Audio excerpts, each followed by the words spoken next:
进了你的监视，因为它消除了你的业障，因为它找到了你影子里，因为它强化了你的能力，因为它主张了你的定位，因为他们是你的党，真正的幸福和快乐。所以要感激伤害你的人，感激欺骗你的人，感激变得你的人，感激遗弃你的人，感激绊倒你的人，感激指责你的人，感激所有使你坚定成就的人。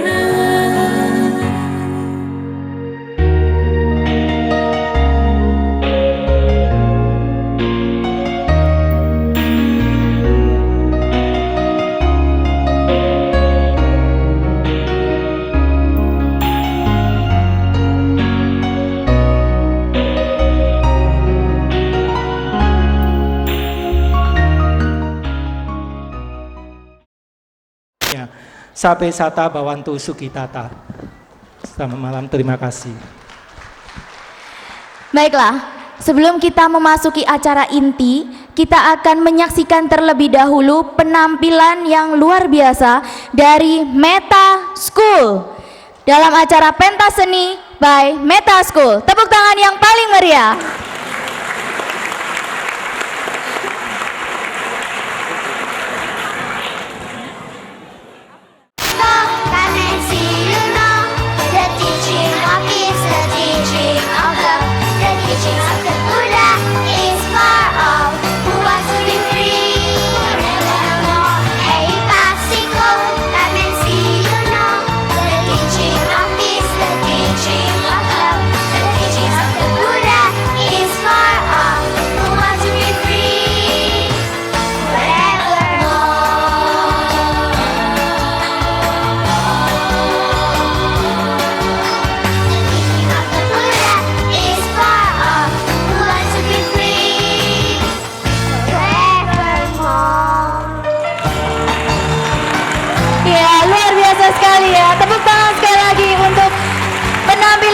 Keberanian dari anak-anak dari Meta School.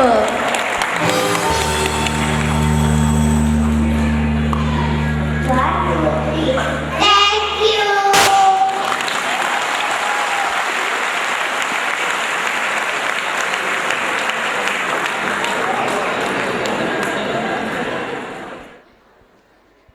Kita saksikan sekali lagi persembahan yang luar biasa dari Meta School.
Oh, luar biasa sekali ya. Anak-anak dari Meta School mempersembahkan seikat bunga kepada Ajang Bram. Luar biasa.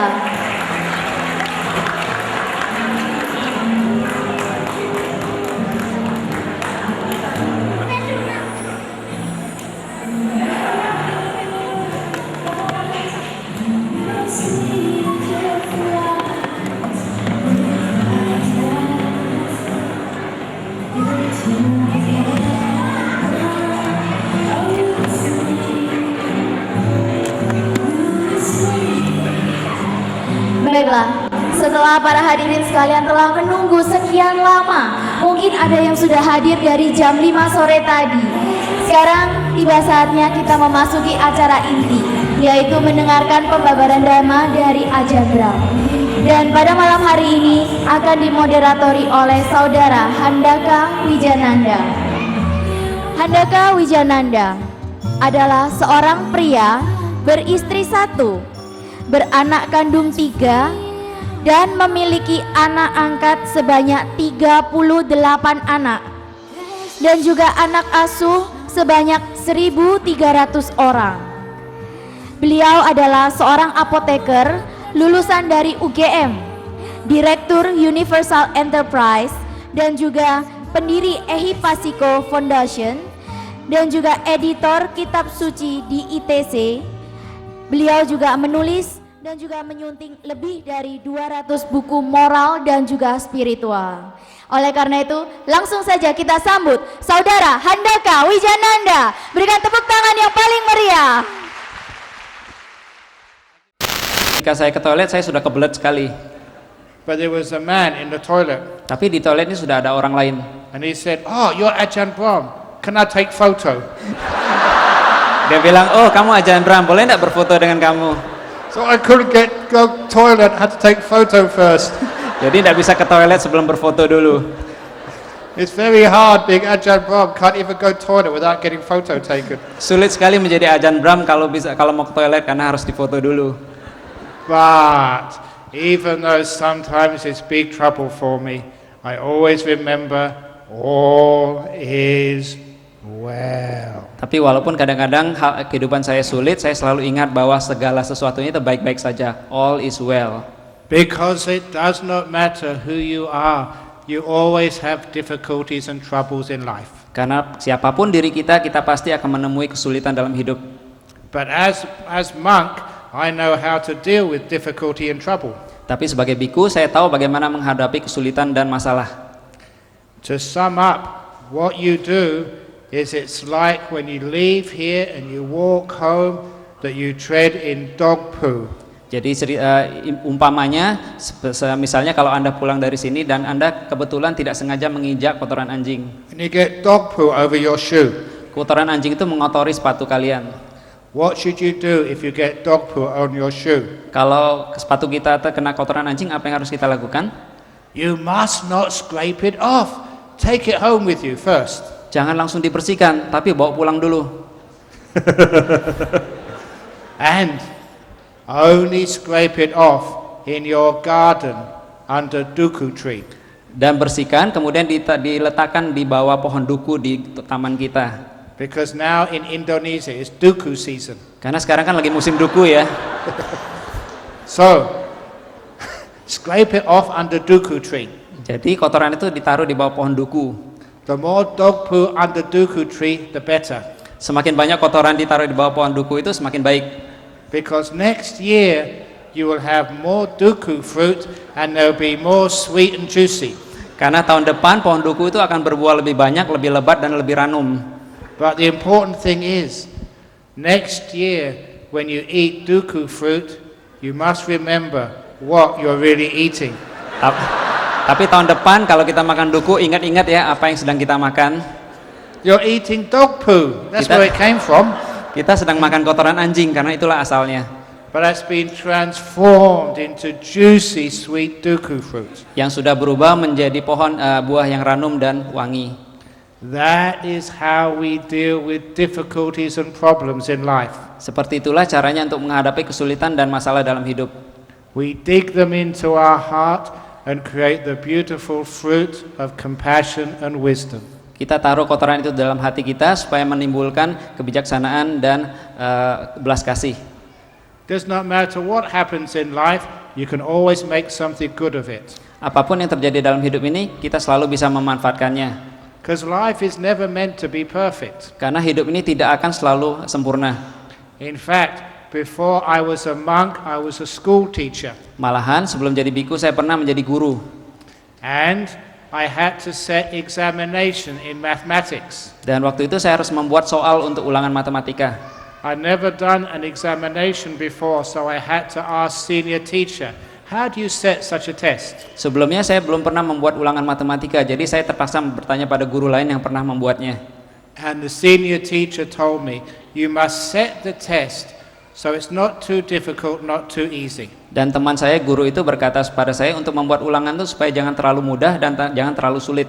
to try to get average score of 70%. Jadi dicoba dibuat sehingga murid-muridnya itu nanti nilainya kira-kira 70%. Because if it's too difficult and everybody gets average 30-40%, then all your children will become discouraged. Karena kalau terlalu sulit nanti murid-muridnya nilainya cuma 3 atau 4 dan semua murid-murid itu akan merasa kecewa. They'll always think that mathematics is too hard. Mereka semuanya akan berpikiran bahwa matematika itu terlalu sulit.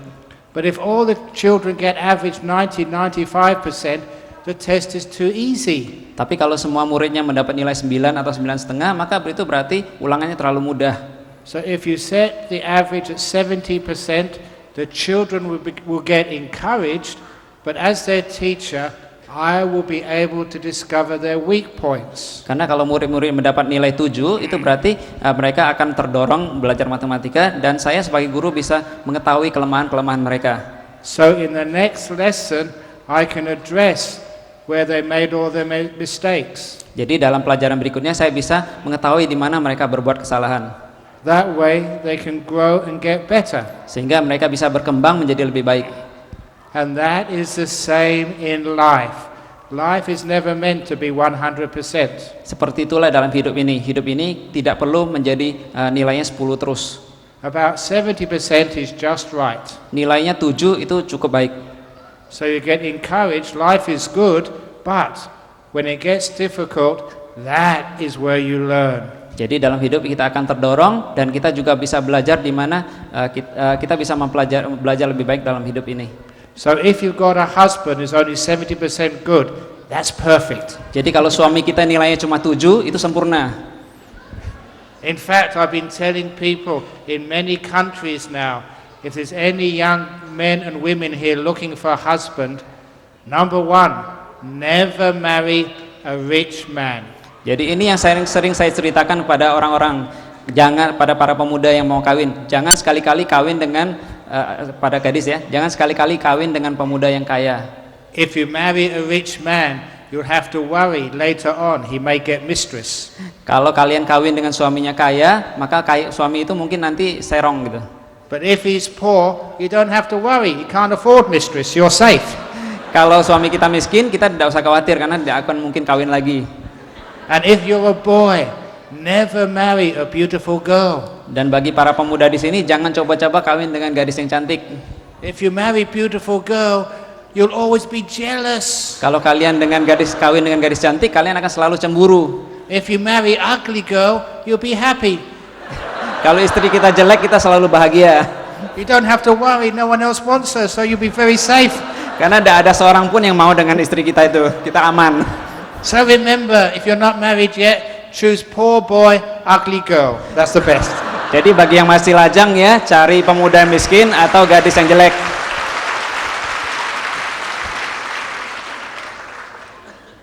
So they're not meant to be perfect. Mereka itu tidak harus sempurna. But you know, sometimes going back to school, sometimes life is difficult. When I gave the first year I taught at school, I had to give out the results of the end of year exams. Tapi kadang-kadang dalam hidup seperti halnya dalam sekolah, kadang-kadang terjadi kesulitan. Misalnya dalam waktu saya mengajar dulu, di akhir tahun saya harus membagi rapot. I had 30 children in my class. Dalam kelas saya itu ada 30 orang siswa. One boy came bottom of the class. Salah seorang siswa nilainya itu paling rendah di kelas itu. 30th in the class of 30. Ranking 30 dalam kelas yang memiliki 30 siswa. When I gave him his report card, I saw his face go very sad.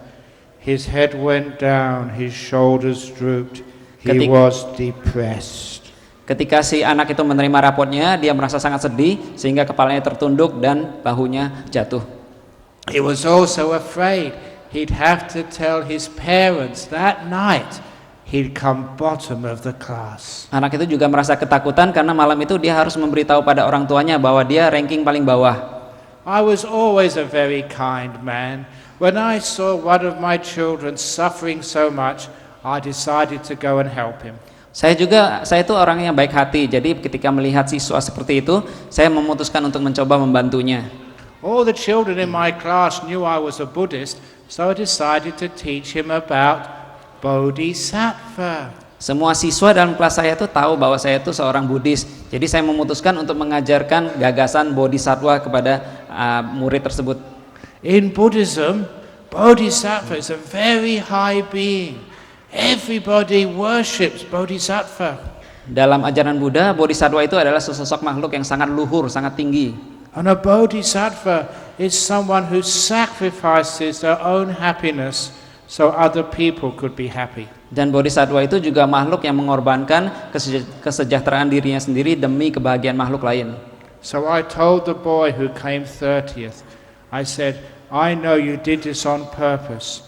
You deliberately chose to come bottom of the class so none of your friends would have to suffer. Jadi ini yang saya bilang pada murid tersebut, kamu tuh memang sengaja berada di urutan paling bawah supaya siswa lainnya tuh tidak usah menderita.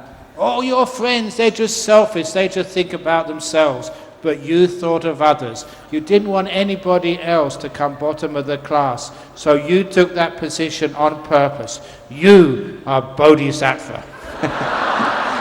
Saya bilang pada anak itu, kamu tuh memang sengaja tinggal di urutan ke-30 sehingga teman-temanmu tuh tidak usah menderita. Kamu tuh memang Bodhisattva.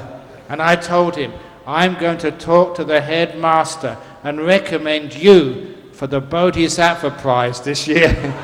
Saya bilang pada anak itu bahwa saya akan merekomendasikan dia kepada kepala sekolah supaya kepala sekolah memberikan hadiah Bodhisattva tahun ini kepada dia. And he looked at me as if I was crazy man. Anak itu melotot mengira saya itu biku gila, orang gila. But at least he started laughing and his depression disappeared. Tapi paling tidak dia mulai ketawa dan tidak begitu stres. But I told him, I said, but you're only allowed to get Bodhisattva Prize once. Next year let somebody else get Bodhisattva Prize. Tapi saya bilang kepada dia bahwa setiap siswa di sini cuma boleh dapat hadiah Bodhisattva itu 1 kali saja. Tahun depan mesti orang lain yang dapat hadiah Bodhisattva. So if any of your children come bottom at school, they're Bodhisattva. Jadi kalau anak kita tuh urutan paling jelek itu anak kita tuh Bodhisattva.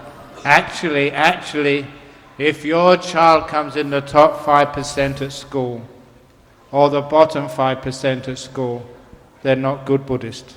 Malahan kalau anak kita itu 5% paling top di kelasnya atau 5% paling bawah di kelas dia, itu berarti kita tuh bukan orang tua Buddhis yang baik. Because Buddhists believe in middle way. Should be in the middle somewhere, then they're good Buddhists. Karena sebagai umat Buddha kita percaya jalan tengah, jadi nilainya harus di tengah-tengah gitu. So even if you come bottom of the class, it's still very good. Still all is well.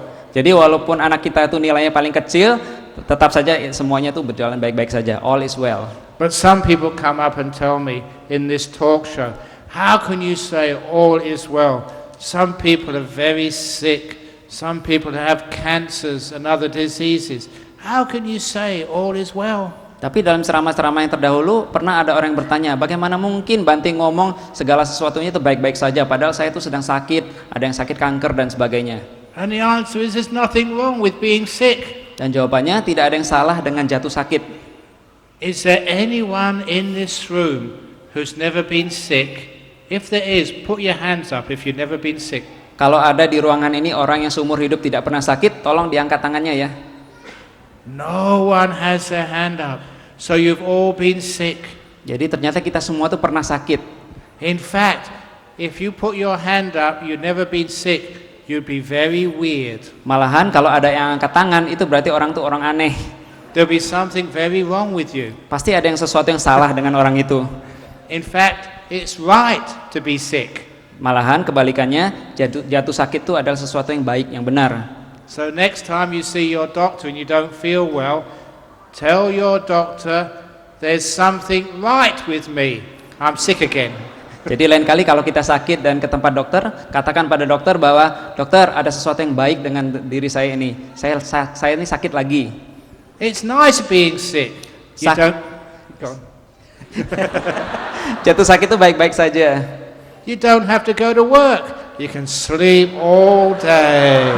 Karena kita tidak usah kerja, kita bisa tidur seharian. And people give you all the food you like. Dan orang-orang akan membawakan makanan kesukaan kita. And all your friends come to visit you. Dan semua sahabat kita akan datang berkunjung, membesuk. You know, they don't come and visit me when I'm well, only when I'm sick. Teman-teman saya tidak datang mengunjungi saya ketika saya sehat, tapi cuma mengunjungi saya ketika saya sakit. So sometimes it's nice to pretend to be sick. Jadi kadang-kadang ada gunanya untuk berpura-pura sakit gitu ya. Then all your friends can come and visit you. Maka semua sahabat kita akan datang membesuk. But I have to be very careful when I get sick. Tapi saya harus hati-hati kalau saya jatuh sakit. A year or two ago, I coughed twice during one of my talks. 1 atau 2 tahun yang lalu saya pernah terbatuk dalam salah satu ceramah saya. A couple of people, they left the room and they went to pharmacy. Beberapa orang di dalam ruangan tersebut meninggalkan ruangan tersebut dan pergi ke apotek. And when they came back, one of them gave me some medicine. So you must take this medicine, very good for cough. Salah seorang dari orang tersebut kemudian pulang membawakan obat pada saya dan memaksa saya untuk makan obat tersebut karena obat tersebut katanya sangat bagus. So I said yes. Saya bilang iya. Then somebody else came and got some other medicine. This is herbal medicine, very good, you must take it. Okay, I'll take it. Tapi kemudian ada datang orang yang kedua kemudian bilang hal yang sama untuk meminum obat yang dibawanya. Then someone else brought some Chinese medicine. Someone brought some homeopathic medicine. After a while I had so much medicine and out of compassion I said yes, I'll take it. Jadi kemudian orang ketiga datang membawa obat Chinese, orang keempat datang lagi membawa obat yang lainnya, sehingga akhirnya di meja saya itu penuh dengan obat. I took so much medicine, I really became sick. Saya minum begitu banyak obat sehingga akhirnya saya betul-betul jatuh sakit. But I didn't mind because when I'm sick, other people have an opportunity to make good karma. Tapi saya tidak peduli dengan hal itu karena walaupun saya jatuh sakit, tapi orang-orang itu memiliki kesempatan untuk berbuat karma baik. They have the opportunity to exercise compassion. Dan saya memiliki kesempatan untuk berbelas kasih kepada mereka. So next time you're sick, tell your husband, it's such a wonderful opportunity for you. Now I'm sick. Jadi kalau lain kali kita sakit, kasih tahu suami kita, suamiku, sekarang adalah kesempatan yang baik sekali bagi kamu untuk menjaga saya karena saya lagi sakit. You can practice your compassion and your kindness on me. Kamu boleh sekarang mempraktikkan belas kasih pada diriku. It's a great gift to you, husband, and I'm sick. So look after me. Jadi kalau kita sakit itu hadiah yang paling bagus bagi suami kita. And anyway, when you are sick, even if it hurts, you learn a lot of important things. Dan kalau kita sakit dan sekalipun sakit itu sangat menyakitkan, kita belajar banyak sekali hal yang penting darinya. You know, a lot of times when we're sick, we have to rest. Karena waktu kita sakit kita tuh harus beristirahat. No, we can't. If we got broken leg, we can't go to work. Kalau kaki kita patah, kita tidak bisa bekerja. If we're very weak, we can't do anything. Kalau kita sangat lemah, kita tidak bisa melakukan apapun. The best way to heal sickness is actually to relax and be peaceful. Cara terbaik untuk sembuh adalah santai dan damai. So it's teaching you to relax and be very, very peaceful. And then the illness doesn't last so long. Jadi penyakit itu sebenarnya mengajarkan kita untuk santai dan damai sehingga akhirnya penyakit itu akan pergi dengan sendirinya. Sickness is nature's way of teaching you to slow down. Penyakit itu sebenarnya adalah cara dari alam untuk meminta kita untuk lebih lambat hidup kita. And just to relax and be kind to your body. Dan untuk bersantai dan berbaik hati pada diri tubuh kita sendiri. Sickness has taught me so much. Penyakit itu sudah mengajarkan saya banyak sekali hal. Also, other pain has taught me so much. Dan rasa sakit yang saya alami juga mengajarkan saya banyak pelajaran. For example, when I was first a monk in Thailand, which was over almost 40 years ago now, whenever we would travel from place to place, we'd be back of a truck. Misalnya 40 tahun yang lalu ketika saya baru menjadi biku di Thailand, waktu itu ketika saya mau pergi dari wihara satu ke wihara yang lain, saya harus menumpang di sebuah truk. But all the roads were dirt roads with big holes in them. Tapi waktu itu di Thailand semua jalanan itu berlobang dan terbuat dari tanah. So when the truck hit a hole, the truck went down, I went up. Jadi ketika truk itu terjerembab ke dalam lubang, truk itu turun dan saya naik. And I kept hitting my head on the roof. Kepala saya selalu terbentur di ujung di atap truk tersebut. Number one, because I was Pule Biksu, I was taller than the others. I hit my head first. Nah, yang pertama karena saya itu biku bule dan saya lebih tinggi dari para biku Thailand lainnya, selalu saya yang paling sering kepalanya terbentur. And also, unlike you, you've got hair, you've got padding. I've got nothing. It hurts. Kalau kalian punya rambut, saya itu tidak punya. Jadi kalau terbentur kepalanya rasanya lebih sakit lagi. Every time I hit my head, it hurts so much that being from England, I did like Western people do. When I hit my head, I swore. Jadi karena sudah terlalu sering terbentur kepalanya seperti orang-orang bule lainnya, karena saya berasal dari negeri Inggris, tiap kali terbentur saya bersumpah serapah dalam bahasa Inggris. I swore in English, so the Thai monks couldn't understand me. Saya bersumpah serapah dalam bahasa Inggris supaya biku Thailand itu tidak ngerti. But sometimes even the Thai monks hit their head. Tapi kadang-kadang para biku Thailand itu kepalanya juga terbentur. But it was very strange. When they hit their head, they didn't swear, they laughed. Tapi anehnya waktu kepala para biku Thailand itu terbentur, mereka tidak menyumpah serapah, tapi mereka malahan tertawa. I couldn't believe. Why do you laugh when it hurts so much? Saya tidak percaya kenapa mereka tertawa padahal itu rasanya sakit sekali. Now I was a scientist, so I tried to work out how can you laugh when it hurts. Karena saya itu ilmuwan, saya berusaha mencari tahu mengapa orang-orang itu tertawa padahal kepalanya terbentur. So my first hypothesis was those Thai monks had already hit their head so many times they must be brain damaged. Teori pertama saya adalah seperti ini. Mungkin saja para biku Thailand itu kepalanya terbentur sekian banyak kalinya sehingga akhirnya otak mereka itu rusak sudah. But I knew those monks, they weren't brain damaged, that couldn't be the reason. Tapi saya kenal dengan biku-biku Thailand itu, tidak mungkin kepala mereka itu sudah rusak karena mereka itu biku-biku yang baik. So I decided to do experiments. Jadi saya mencoba untuk melakukan percobaan. I decided the next time I hit my head, I'm going to try laughing instead of swearing. Saya memutuskan lain kali kalau kepala saya terbentur lagi, saya akan mencoba tertawa dan tidak bersumpah serapah. And you know what I found out?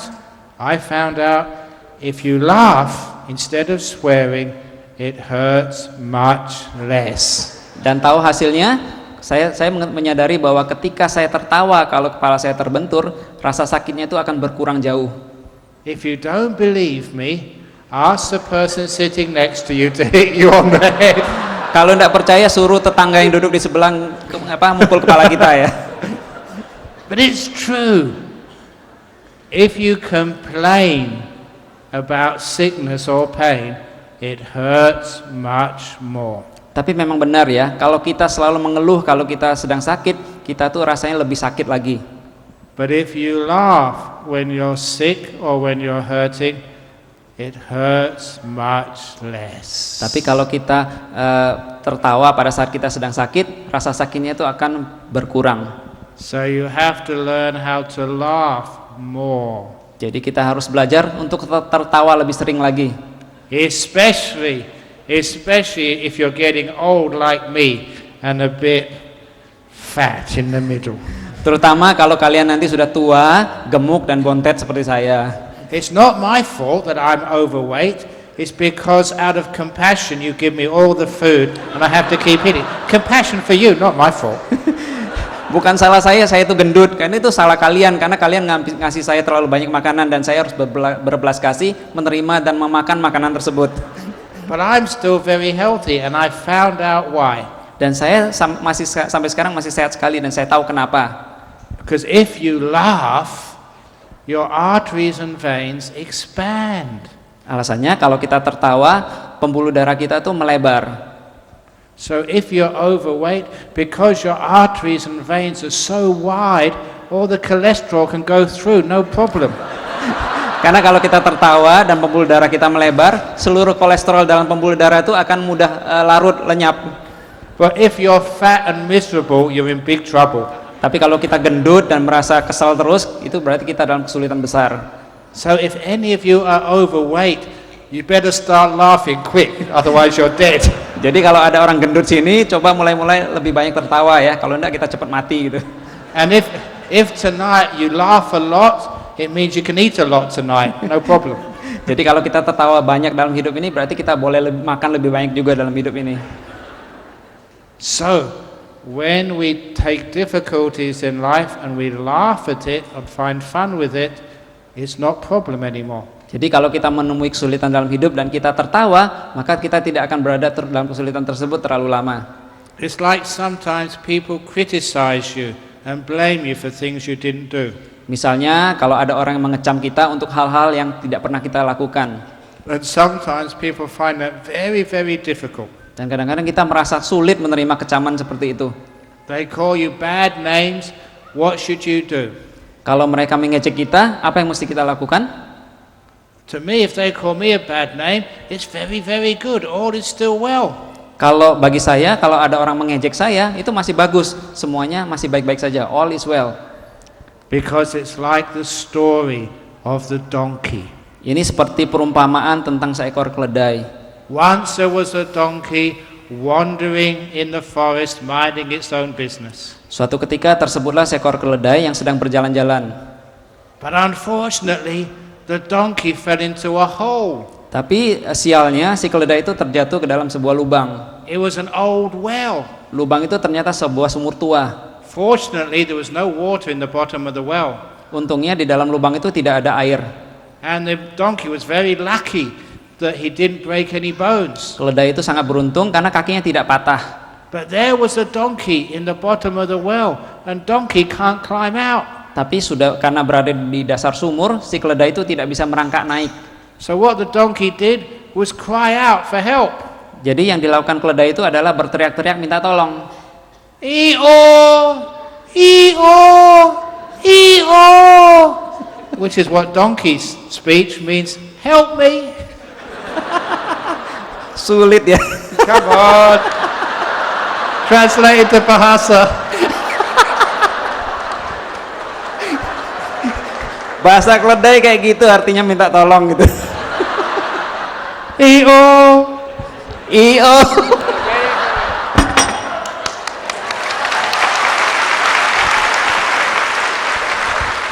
And after 1 hour, eventually, someone heard the donkey. Dan 1 jam kemudian akhirnya ada orang yang mendengar suara teriakan keledai itu.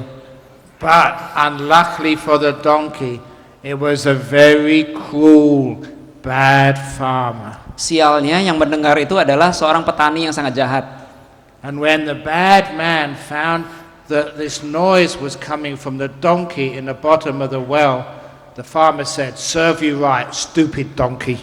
Ketika si petani jahat itu tahu bahwa si keledai itu yang ada di bawah sumur, dia berkata, syukurin lu. And that farmer was so cruel, he always wanted to fill up the hole, and number 2, he wanted to get rid of the donkey.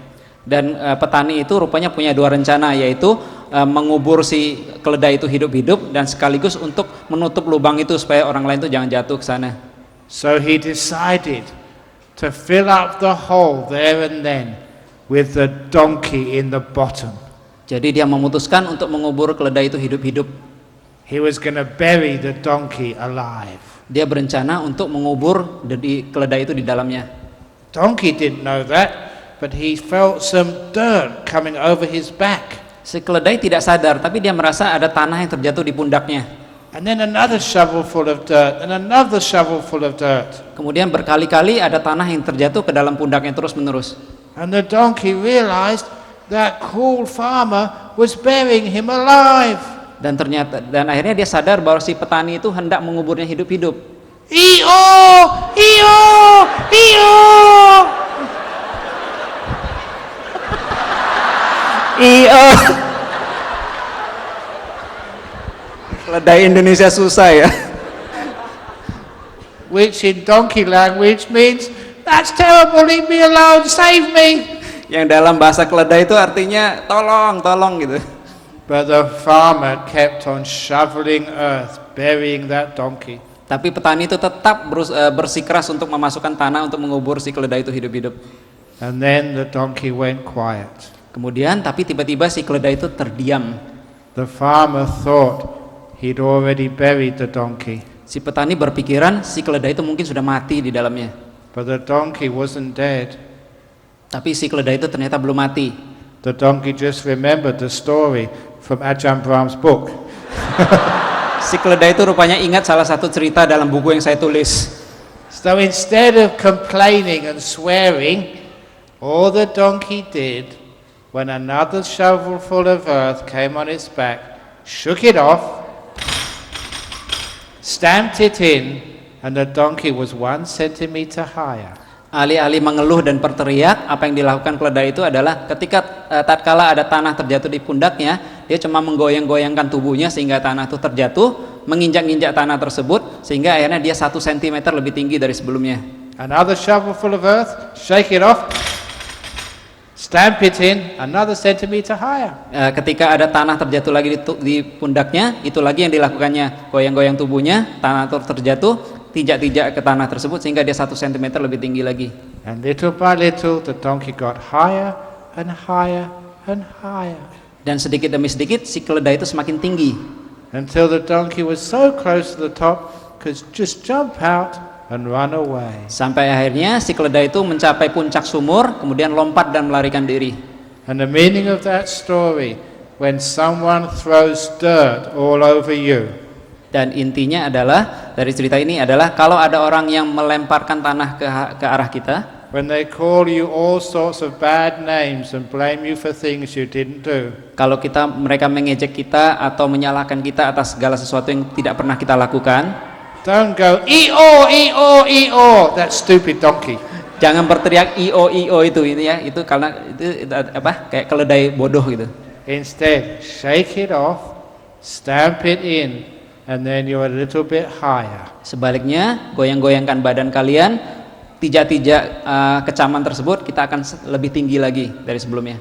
So that's what to do when someone criticizes you. Itulah yang perlu kita lakukan kalau ada orang yang mengecam kita. Even when they criticize you, all is well. Walaupun mereka mengecam kita, semuanya berjalan baik-baik, all is well. And even if other bad things happen to you in life, such as at work you don't get promotion. Misalnya kalau ada hal lain yang jelek pun terjadi pada diri kita, misalnya kita tidak dinaik pangkat. Some people tell me it's so unfair, I didn't get promoted. Ada saja orang yang mengeluh bahwa dunia ini tidak adil karena saya tidak dipromosi. I say you're so lucky. Kalau terhadap mereka saya berkata bahwa mereka itu sebenarnya orang yang sangat beruntung. If you get promotion, you have to work harder. Kalau kamu naik pangkat, kamu harus kerja lebih keras lagi. Oh, you get more money, but no matter how much money you get, it's never enough. Uang kamu mungkin lebih banyak, tapi betapapun banyaknya uang yang kamu miliki selalu saja tidak cukup. But it's much nicer not to have so much stress. Lebih baik untuk tidak memiliki stres sebanyak itu. So let your friends get promoted, they're stupid. Jadi biar aja teman kita yang naik pangkat, mereka tuh bodoh. You can live a nice, peaceful, happy life. Supaya hidup kita lebih aman dan tentram. And sometimes, even when you lose all your money on stock market, sometimes people get very depressed. Nah, kadang-kadang misalnya kita kehilangan uang kita di bursa saham, ada saja orang yang merasa stres. But no, sometimes when we lose things, that's when we learn their real value. Tapi mestinya tidak begitu, karena waktu kita kehilangan harta benda kita, itulah sebenarnya yang kita tengah pelajari, sesuatu yang lebih berharga. My teacher Ajahn Chah would often hold up a glass or a cup like this. Guru saya Ajahn Chah seringkali mengajarkan saya dengan mengangkat segelas air seperti ini. And he would ask me, can you see the crack in this cup? Dan guru saya itu bertanya, apa saya bisa melihat ada celah atau retak di dalam gelas ini? And I'd look and say, I can't see any crack. Dan saya melihat dan kemudian saya bilang, tidak ada retak dalam gelas ini. He say, yes, because it's microscopic. Guru saya bilang, ada di situ, tapi ukurannya sangat kecil. But there's a crack there, he said. Tapi ada retak di situ. And one day, someone will drop the cup or kick it. The crack will open up and the cup will break. Karena suatu ketika nanti gelas ini akan jatuh atau tertendang orang sehingga retak itu akan kelihatan. The cup is fragile. Gelas ini mudah pecah. That's why we must care for it. Itulah sebabnya kita harus menjaganya. If this cup was made out of plastic, I could drop it, throw it, kick it. It would be unbreakable. I wouldn't need to care. Kalau saja gelas ini terbuat dari plastik, maka kalau jatuh pun atau ditendang tidak akan pecah. Jadi saya tidak usah jaga. But because one day it will break, that is why I must care. Tapi karena gelas seperti ini suatu ketika nanti akan pecah, itulah sebabnya saya harus jaga. So when we lose our happiness or our wealth, it's teaching us these things aren't going to be there forever. We must care. Jadi kalau kita kehilangan kebahagiaan dalam hidup kita ini, ya itu sebenarnya mengingatkan kita bahwa kita harus memperhatikan hidup kita tersebut. Or when somebody dies in our family, it's teaching us everybody is fragile. One day we must die. That is why we must care for each other. Atau misalnya kalau ada anggota keluarga kita yang meninggal, itu sebenarnya mengingatkan kita bahwa suatu ketika kita akan mati. Itulah sebabnya kita harus saling menjaga, saling mengasihi. It shows us why we must be compassionate. Ini menunjukkan, menyadarkan kita supaya kita saling berbelas kasih. Why we must forgive each other today. Mengapa kita hari ini juga harus saling memaafkan? Because we don't know how many more days we have left. Karena kita tidak tahu berapa hari lagi kita akan hidup. Last year, I'm not sure, did anyone read the article in Compass a few days ago? Ada orang yang ada di antara sini yang baca artikel di Harian Kompas beberapa hari yang lalu About 2012? tentang 2012. Few did, not many. Because last year in Singapore, a 14-year-old girl, she was very upset. Karena tahun lalu di Singapura ada seorang gadis berusia 14 tahun yang merasa sangat sedih. All her friends had told her the world is going to end in 2012. She's only 14, it's not fair. Karena semua sahabatnya bilang bahwa tahun 2012 itu akan kiamat, padahal umurnya baru 14 tahun. Rasanya tidak adil. So I said, what do you mean 2012? The Buddhist year is 2555. 2012 was 400 years ago. Saya bilang pada gadis itu, apa maksudnya kiamat 2012? Karena menurut perhitungan kalender Buddhis ini adalah tahun 2555. 2012 itu kira-kira 400 tahun yang lalu. This year is 2555. 2555. Lucky year. Karena tahun 2012 ini sebenarnya adalah tahun 2555 era Buddhis. Ini adalah tahun keberuntungan 2555. And because I know Thai language, the word for 5 in Thai is ha. Saya tahu ngerti bahasa Thailand. Dalam bahasa Thailand, angka 5 itu dibaca ha. So this year is 2 ha ha ha. Jadi tahun ini adalah tahun 2 ha ha ha. A very funny year. Tahun yang sangat beruntung. Okay? But sometimes we do have tragedies when somebody dies. Tapi kadang-kadang kita mengalami tragedi tatkala ada orang yang meninggal. But even when somebody dies, all is well. Tapi sekalipun ada orang meninggal, tetap saja all is well. Many of you may have read one of the powerful stories in my first book, the simile or the story when my own father died. Banyak di antara kalian yang mungkin sudah pernah membaca salah satu kisah dalam buku pertama saya, yaitu kisah tatkala ayah saya meninggal. I was only 16 years of age when my father died. Waktu ayah saya meninggal, umur saya baru 16 tahun. I loved my father very, very much. Saya sungguh mencintai ayah saya. But when he died, I never felt sad. Tapi waktu dia meninggal, saya tidak pernah merasa sedih. I never cried. Saya tidak pernah nangis. It took me many years to understand how I was feeling. Bertahun-tahun baru saya sadar apa yang sebenarnya tengah saya rasakan. And I describe my feeling in the simile of the concert. Jadi saya akan menjelaskan perasaan saya tersebut dalam perumpamaan berikut ini, yaitu perumpamaan tentang konser musik. Because I grew up in London and I love music. Saya dibesarkan di London, jadi saya sangat suka dengan musik. I listened to the Rolling Stones and Led Zeppelin and many other great musicians. Saya mendengar musik dari pemain top seperti Rolling Stone, Led Zeppelin, dan para pemain musisi hebat lainnya. And I remember going to some wonderful concerts, and at the end of the concert, we'd all stand up, clap and shout for more. Saya ingat waktu menghadiri konser musik, di akhir pertunjukan tersebut, biasanya orang-orang akan berdiri, tepuk tangan dan minta musisinya untuk bermain lebih banyak lagi. And the musicians would carry on for 5 or 10 more minutes. Para pemain musiknya biasanya akan bermain musik lagi selama 5 atau 10 menit tambahan. But then the concert would finish. Tapi akhirnya konsernya juga harus selesai. The band or orchestra had to go home, and so did I. Dan band atau orkestranya harus pulang ke rumah. Saya pun harus pulang juga.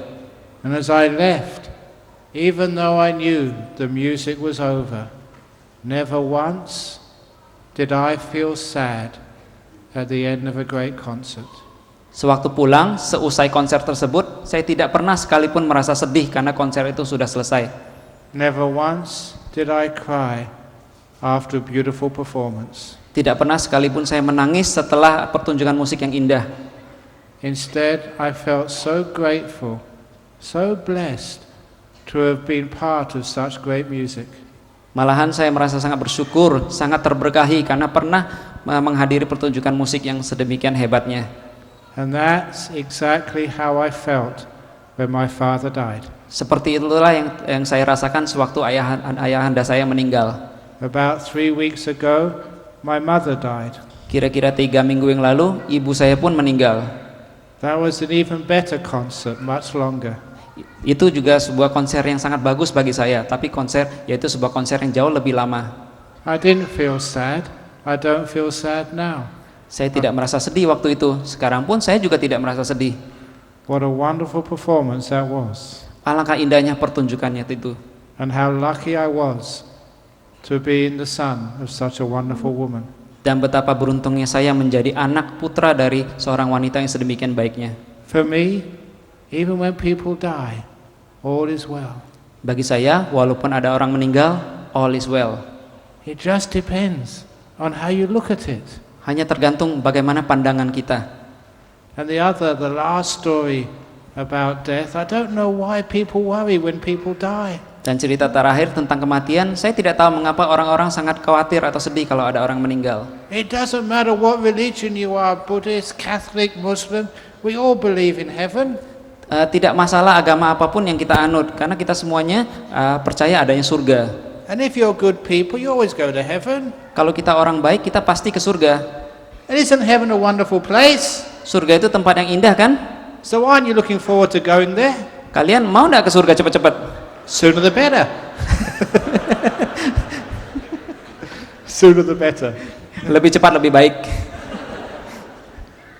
For example, in my first book I told the story of the 2 old people. Misalnya dalam buku saya pernah bercerita tentang 2 orang tua. They've been married 50, 60 years together. Kedua suami istri ini sudah menikah sedemikian lamanya. And when one of them died, the other died a few days later. Ketika salah seorang dari mereka meninggal, yang lainnya juga meninggal pasangannya. So they appeared in heaven together. Akhirnya mereka dua-duanya muncul di surga yang sama. And they were met by an angel who showed them this beautiful mansion and said, "This is your heavenly reward." Di sana di surga mereka ditemui oleh seorang malaikat yang menunjukkan sebuah rumah yang sangat besar, istana bagi mereka berdua, karena itu adalah ganjaran bagi perbuatan mereka selama hidup di dunia. It was a huge mansion, bigger than Bill Gates' mansion. Villa itu sangat besar, lebih besar dari villa miliknya Bill Gates. But the man said, "I don't think I can afford government taxes on such a big house." Tapi si suami bergumam, tidak mungkin saya bisa membayar pajak dari rumah ini karena rumah ini besar sekali. And the angel said, "You don't have to worry. In heaven, no tax." Si malaikat berkata, jangan khawatir karena di surga itu tidak ada pajak. Then he took them inside the huge mansion. There was brilliant furnishings, beautiful chandeliers, 100 times as big as these ones. Dan akhirnya malaikat itu membawa mereka berdua masuk ke dalam rumah yang sangat besar tersebut. Di dalamnya sangat indah bangunannya, ada bangunan lilin seperti itu yang sangat besar, 100 kali lebih besar dari ini. There was wonderful carpets from Persia, the wonderful furnishings from Sweden, and the best furnishings were from Surabaya. Dan di dalamnya ada karpet Persia yang sangat indah, peralatan yang sangat bagus dan juga sofa yang berasal dari Surabaya. And there was these enormous plasma screen TVs, 100 foot wide. Dan di situ ada juga TV plasma yang sangat besar, ukurannya kira-kira 30 meter panjangnya. Because they knew the husband liked watching EPL. Karena si malaikat tahu si suami ini senang nonton pertunjukan sepak bola EPL. An angel said, up in heaven, no matter what team you support, they always win. Dan si malaikat bilang, kalau di surga ini tim manapun yang Bapak support, tim itu pasti menang. And even the toilet bowl was made of solid gold. Dan mangkok toilet pun terbuat dari emas murni. And the button you press was a diamond. Dan tempat untuk memencet keran air itu terbuat dari intan. And when you press the button, it wasn't water which came out, it was Chanel number 5. Dan di toilet itu ketika kita flush, yang keluar itu bukan air tapi parfum Chanel nomor 9. It was heaven. Karena ini di surga. And the angel said, there's anything you don't like, you can text me straight away and we'll change it. Dan si malaikat itu berkata, kalau ada yang Bapak tidak suka, Bapak bisa panggil saya segera dan saya akan segera mengubahnya. And the man said, there are some very expensive things in this mansion. I won't be able to afford insurance. Si suami itu berkata, di rumah ini banyak sekali benda-benda berharga, saya pasti tidak sanggup untuk membayar biaya asuransinya. And he said, there's no burglars in heaven, so you don't need insurance. Si malaikat berkata, di surga itu tidak ada maling, jadi tidak perlu asuransi. And then he took them down to garage. Not single garage, not double garage, triple garage. Kemudian si malaikat itu mengajak si bapak itu masuk melihat garasi, bukan saja 1 atau 2, tapi garasinya totalnya ada 3. And his first car was a huge stretch limousine like you see in Hollywood. Dan di dalam garasi pertama terdapat sebuah mobil limousine seperti yang kita lihat dalam film-film Hollywood. But much bigger. Tapi lebih besar lagi dari itu. So big, it had swimming pool in the back. Begitu besarnya mobil tersebut sampai-sampai di dalamnya ada kolam renang. And the second car was this powerful 4-wheel drive car which could go anywhere. Dan mobil kedua adalah mobil 4-wheel drive yang sangat hebat yang bisa membawa kita kemana-mana. It could go across paddy fields, up mountains. It could even go up waterfall. Mobil itu sangat hebat, bisa melintasi sawah dan malahan bisa naik mendaki air terjun. And the third car was the best of all. The third car was a Ferrari. Dan yang paling bagus itu adalah mobil ketiga, yaitu mobil Ferrari. A limited edition Ferrari. Edisi terbatas mobil Ferrari. The angel said, "We knew, sir, you always wanted a fast car. Now we've got you a Ferrari." Malaikat itu berkata, Pak, kami tahu Bapak itu suka sekali dengan mobil sport seperti ini, jadi kami memberi Bapak hadiah mobil Ferrari ini. And the man said, "What's the point of having fast car? Too many traffic jams in Surabaya." Si laki-laki suami itu berkata, apa gunanya mobil secepat ini, karena di Surabaya itu banyak sekali kemacetan. And even if you do go out early in the morning where there's no traffic, the policeman will catch you with speed camera. Walaupun tidak ada kemacetan, kalau saya keluar pagi-pagi, pasti polisi akan nangkap karena saya ngebut. And the angel said, "This is not Surabaya or Jakarta. This is heaven. No traffic jam in heaven." Si malaikat itu berkata, ini bukan Jakarta atau Surabaya, tapi ini surga, dan di surga tidak ada kemacetan. And you can go as fast as you like up in heaven. It doesn't matter if you have a crash because you're already dead. Di surga Bapak boleh ngebut sesuka hati, kalaupun kecelakaan dan mati juga tidak apa-apa, karena Bapak toh sudah mati juga. And then they opened up the garage doors. On the opposite side of the garage was a beautiful 18-hole golf course. Dan kemudian si malaikat membuka pintu garasi tersebut. Di seberang garasi tersebut terdapat sebuah lapangan golf 18 lubang. The angel said, "We knew how much you loved golf, so we built golf course opposite your house." malaikat berkata bahwa kami tahu Bapak itu suka sekali main golf, sehingga kami bangun lapangan golf di seberang rumah Bapak. And he said that golf course was designed by Tiger Woods himself.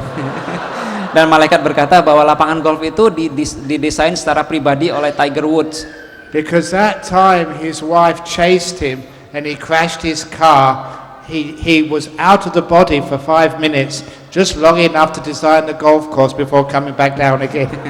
Malaikat itu berkata karena dulu si Tiger Woods itu pernah dikejar-kejar, dimarahin istrinya sambil dia akhirnya menabrak mobilnya menabrak pohon, sehingga waktu itu dia mati suri 5 menit, naik ke surga 5 menit, dan waktu itulah kami minta mereka untuk mendesain lapangan golf itu buat Bapak.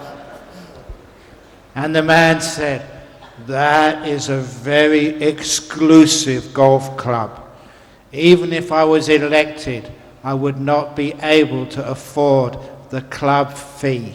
Si suami itu berkata, ini lapangan golf itu sangat hebat. Walaupun saya ada lapangan golf, saya tidak mungkin bisa masuk ke dalam klub golf tersebut karena pasti biaya keanggotaannya itu sangat mahal.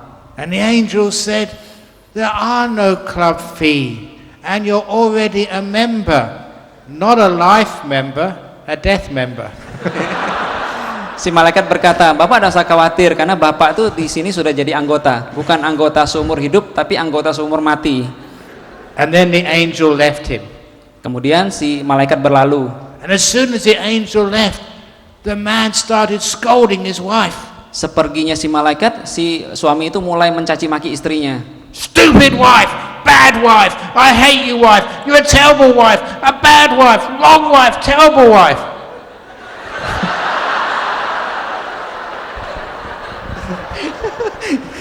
Si suami itu mulai marah-marah istrinya, istri tolol, istri bodoh, istri goblok gitu ya. That wasn't a translation. Katanya terjemahannya jelek katanya. Anyway. As soon as he calmed down, the wife said, why are you so angry at me? We got this beautiful house, you got Ferrari car and golf course. Why are you so upset? Tapi akhirnya setelah kemarahan suaminya reda, si istri mulai bertanya kepada suaminya, suamiku, kamu kan sudah dapat rumah yang begitu besar, mobil Ferrari begitu mewah, lapangan golf yang begitu bagus, kok kamu masih marah sama saya? And the husband said, because. Kemudian suaminya berkata, Because, wife, karena if it wasn't for all that exercise you made me do, I could have been up here many years ago. Kalau saja bukan dulu kamu suruh saya banyak-banyak olahraga, saya sudah lebih cepat berada di surga sini.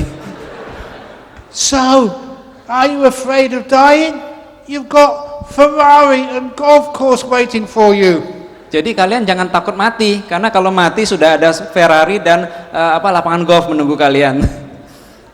So that's why whatever happens to you in life, it depends the way you look at it. Jadi itulah sebabnya apapun yang terjadi pada hidup kita itu semuanya tergantung pada apa pandangan kita. You can look at the death of a loved one as something sad, or you can look at it as a beautiful concert which is now ended and how lucky you all were. Kalau ada anggota keluarga kita meninggal, kita bisa menganggapnya sebagai peristiwa yang menyedihkan atau sebagai peristiwa yang menyenangkan seperti halnya konser musik yang baru selesai.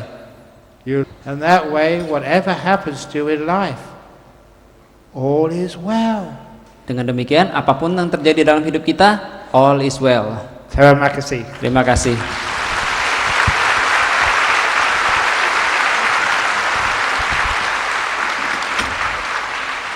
Ya, itu sesi pertama Bapak Ibu. Jadi kita belajar banyak dari Acam Bram ya. Sekarang secara live, saya kebetulan sering mendampingi Acam Bram, jadi saya belajar ya mungkin lebih banyak secara live dari beliau. Dan memang setelah saya bersama dengan seorang legenda hidup begini, saya merasa bahwa Acam Bram ini bukan cuma seperti sehebat yang dikatakan di buku-bukunya, tetapi yang paling hebat yang bisa saya pelajari dari beliau adalah cara hidupnya. Caranya beliau berperilaku, cara beliau tersenyum. Coba Anda lihat beliau senyum-senyum seperti itu. Cara beliau berjalan di airport tidak pernah pakai eskalator gitu ya. tapi selalu pakai apa tangga yang biasa gitu, memungutin sampah-sampah, selalu tidak mau kalau dibawakan barangnya kecuali dipaksa begitu ya. Seorang biksu yang sudah super senior begini, biksu satu benua, kepala satu benua di Australia loh. Tapi begitu rendah hati, begitu simple. Dan saya bilang, Acam Bram, Anda sudah tua, kalau ke Indonesia tolonglah ajak murid-murid kamu gitu ya. Seperti kalau kita manggil bisu-bisu dari yang dari luar negeri yang senior-senior kan selalu datangnya 6 orang, ada yang 69 orang gitu ya. Nah, itu minimal 3 orang, 2 orang. Tapi beliau nih enggak, maunya 1 orang aja sendirian. Apa kamu enggak kesepian? Ada orang begini banyak, kenapa saya merasa kesepian? Ada Anda semua di Surabaya, Acam Bram kesepian enggak? Karena 1.700 orang seperti Anda. Anda enggak merasa menemani Acam Bram? Enggak tepuk tangan. Saya tepuk jidat loh. Anda ngerti gak sih jok-jok semacam ini? Anda tuh kan saya angkat supaya kelihatan beliau ini merasa tersanjung dari Australia datang disambut oleh 22.000 orang di Indonesia gitu loh. Ya, jadi beliau ini yang saya pelajari kemarin, saya 3 minggu lalu syok Bapak Ibu. Menerima email dari pengurus biara dia, Mama Acam Bram meninggal dunia. Mati aku. Oh yang mati mamanya dia bukan saya. Gitu. Takutnya beliau pergi ke London, lama kan acara-acara kremasi segala macam. Beliau punya alasan kuat untuk membatalkan tur ke Indonesia, Bapak Ibu. Padahal bookingnya sudah semua, tiket sudah dijual semua ya, bisa rugi ratusan juta nih para panitia begitu. Dan juga ada kecewa, kami juga dikomplain oleh Anda semua gitu. Ya udah, aduh mati udah drodok begitu saya, mati gimana? Tiba-tiba beberapa jam kemudian Acam Bram nulis, ya pada Handaka ini paspor saya, ini visa saya gitu ya. Hah kok seperti nggak ada apa-apa. Beliau tidak cerita tentang mamanya meninggal dunia. Kemudian saya email lagi kan, Acam Bram itu bener nggak tuh emailnya? Acam Bram barusan email saya kok nggak ada apa-apa gitu, santai-santai aja. Bener masa gua bohong? Ini bagian sekretariat gitu kan ya. Itu Acam Bram di mana sekarang? Itu lagi ngajar tuh biasa hari Jumat sore begitu. Hari beliau tuh ibunya hidup mengajar, ibunya meninggal pada jam yang sama, hari yang sama, tetap aja melaksanakan jutinya, tetap mengajar kepada orang banyak. Seperti nothing happen, all is well. Bisakah, mampukah Anda seperti itu? Kalau ada yang meninggal pun, seberapa Anda sayang sama orang itu, tetap Anda melakukan kerjaan Anda seperti biasa. Dan beliau malah mengasih tahu saya pribadi tentang kewafatan orang tuanya, baru kira-kira 3-4 hari kemudian. Masih tahu, oh ya, gitu, membalas email saya, santai aja biasa. Tapi tetap Pak Indonesia ada Acam Bram, yes, see you in Denpasar. Oh, langsung lega saya, tapi saya mau pergi ke London dulu. Kapan pulangnya? 4 hari sebelum ke Indonesia pulangnya. Untung. Ya kalau enggak semua acara batal Bapak Ibu. Ya, jadi beliau sangat profesional. Kalau Anda sendiri ada yang meninggal, belum tentu Anda memenuhi janji-janji Anda. Ya, ini profesional mong. Tepuk tangan untuk profesional mong. Disiplinnya luar biasa Bapak Ibu. Oke. Kita akan memasuki sesi yang paling seru, tidak kalah seru, yaitu lelang lukisan Acam Bram. Nah, saya punya 3